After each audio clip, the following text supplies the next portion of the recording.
संकष्ट चतुर्थी की कथा एक पौराणिक कहानी पर आधारित है जिसमें भगवान गणेश की पूजा की विशेष महत्ता बताई जाती है। कथा के अनुसार एक समय की बात है। एक शहर में एक ब्राह्मण अपने घर में बहुत ही समर्पित होकर पूजा अर्चना करता था। उसकी धार्मिकता और भक्ति से प्रभावित होकर उसकी पत्नी ने भी संकष्ट चतुर्थी का व्रत रखने का निर्णय लिया।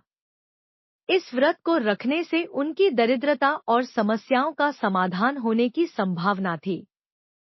ब्राह्मण की पत्नी ने संकष्ट चतुर्थी के दिन व्रत किया और भगवान गणेश की पूजा की।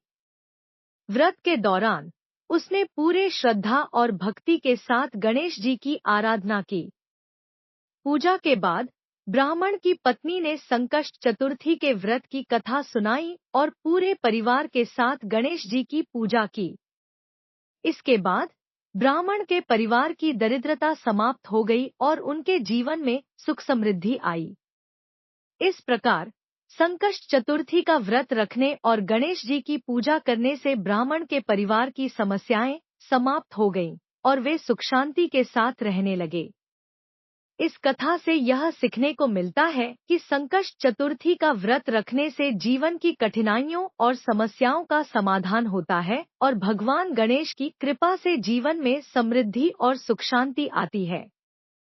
गणेश चतुर्थी का महत्व केवल धार्मिक नहीं, बल्कि आध्यात्मिक, सांस्कृतिक और सामाजिक दृष्टिकोण से भी अत्यधिक है। यह पर्व न केवल भगवान गणेश की पूजा का अवसर है, बल्कि जीवन की कठिनाइयों से मुक्ति और समृद्धि की प्राप्ति का भी मार्ग प्रशस्त करता है।